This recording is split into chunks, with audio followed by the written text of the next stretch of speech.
Hi everyone, I want to show you how to use the TJC library databases because 3 of your 5 required sources will need to come from these databases. And there's a couple that you're going to want to use that'll be very helpful to you.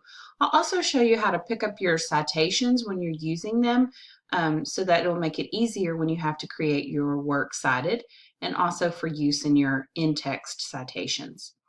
So to get to this, I'm in the library, the Tyler Junior College Library, and it's really easy to get to that. I just put in tjc.edu/library, but you can also get to it from the TJC homepage by scrolling to the bottom and clicking library. The first thing that will pop up is this, and all you're doing is clicking online databases. So there's a couple of databases that will be of use to you. The first one is called Academic Search Complete, and it's right here under literature. It's in a couple of different places. It's also here under multi-subject, which is actually my preference just because I feel like you're going to get more things, but it'll work pretty much wherever you are. So I'm going to click on that. And then I am not at TJC right now, and you might not be either. So it's really easy to access it. You just put in your A number, and then it's going to ask for the last 4 digits of your A number plus the year of your birth. So for me, whoops, make sure I did that right.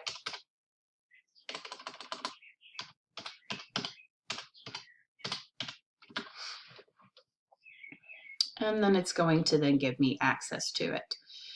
So here I am on the EBSCOhost web page for the Academic Search Complete. While I'm here, I want to do a few things because if I don't, I'm going to end up with a lot of sources that may not be good for me. So the first thing I want to do is come down and limit to full text. That will ensure that all of the sources that pop up, I will have access to the entire text. If I don't do that, I may end up with partial pieces of text or just abstracts, which really are not good use to you. I can also, if I know what kind of source I want, I can come over here and limit it, but I'm going to leave it at all right now. And then later on, I will change the publication dates because I want to limit it to the past 5 to 10 years. So I'm going to do my topic up here. So as you know, you're doing a persuasive essay. So this is a topic that has 2 sides, a pro and a con. There are a few topics that I will not allow you to do. I will not even read your paper. So abortion is one of them. The other one is trying to prove or disprove the existence of God. And thirdly, anything that has to do with LGBTQ issues. The reason why is because a lot of things that people try to use to prove or disprove those 3 points tend to be based heavily in religious text. And unless you are a religious scholar with a PhD in theology, you probably are not the best person to be interpreting that. So we just take those off the table right off the bat. So let's say that I want to do gun control or gun safety in schools. So I end up with 51 resources. And so I want to come over here and make sure that I'm limiting that to within the past 10 years. So I want to be around 2009. And that takes me down to 38 sources. So then I need to go through here and just take a look at my sources. Sometimes it's easy to tell from the title if it's something that's going to be good for whatever position you're taking on your issue. Maybe I really like this one, so I'm going to click on it and see what I have. So I want to see the entire text. I want to just be able to read all of it. So I want to pop over here, and now I'm going to have access to the text. Another really cool thing about this one is that it will read the text to you if you would like it to do so.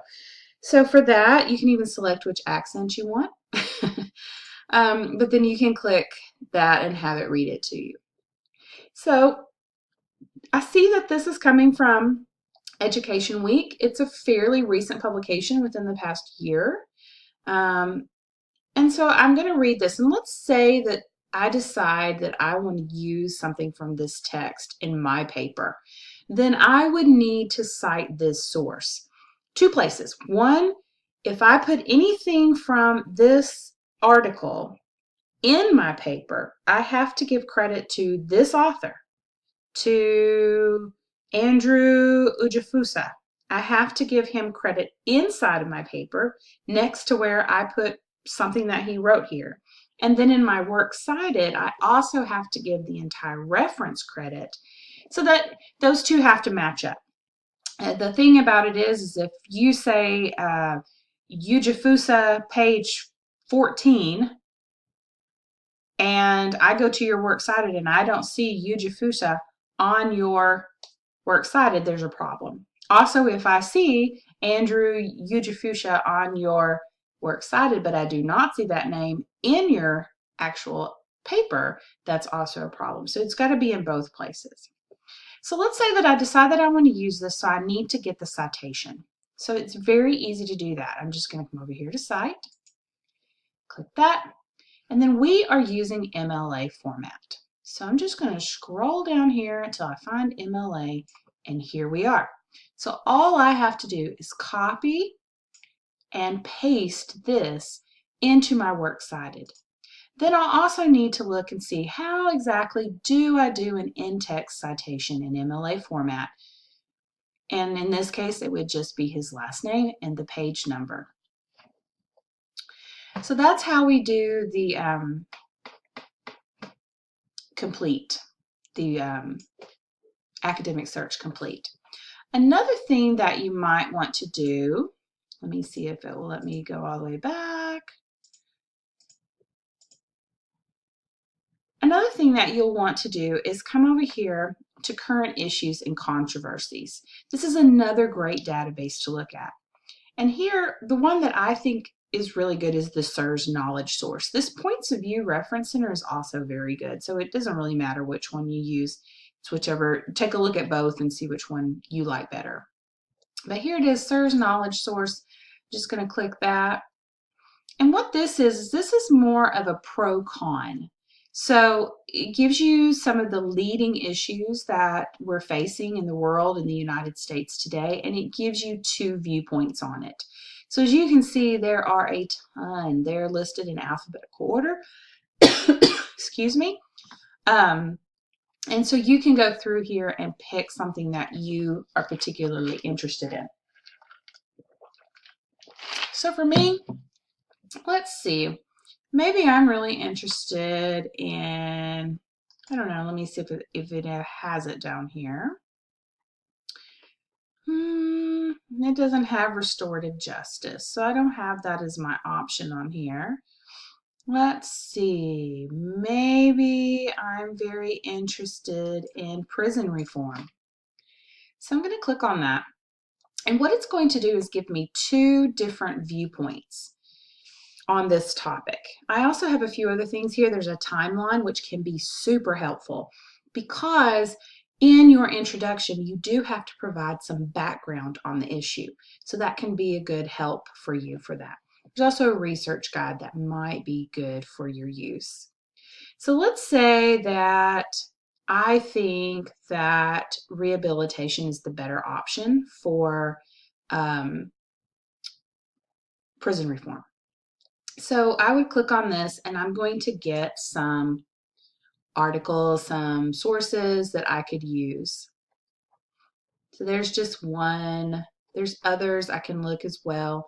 Let's say that I want to use this. This came from a newspaper, the Philadelphia Media, and it's a little bit less than a year old, so not that old. Let's say that I want to use this, then all I need to do is come over here to Cite. And remember, we're picking MLA. So I would just copy and paste that into my works cited. This particular one does not appear to have an author. We don't know the name of the author. So when we would do our citation, we would be putting reforming prisons. So in your in-text citation, that's what you would put, and in your works cited, you would also have reforming prisons. So when you're doing your works cited and it's in alphabetical order by author's last name, if you don't have an author, then you would just put this in the same alphabetical order by the title of this particular article. So there are other things that you can do in here. You know, if I want to do prison reform, click on that, it's going to pop up. But I can come down here and you can see there are lots of other sources to use. I can even limit it over here. So maybe I only want to see magazine articles. So if I click that, then all of my sources that come up are going to be magazine articles. So you have a couple of options for getting your sources. Just remember that 3 of the 5 sources that you have to have must come from these databases, whether you use the Academic Search Complete, the Surge Knowledge Source. Either way is fine. Just make sure that you're doing that. The other ones can be from your typical internet searches. Just be sure that your source is reputable.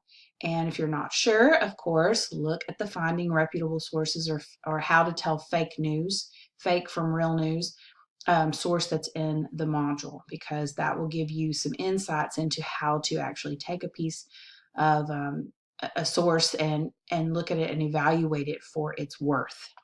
So anyway, if you have any questions, of course, be sure to reach out and ask me in plenty of time so that you don't run out of time getting your things for your paper. Thanks for looking.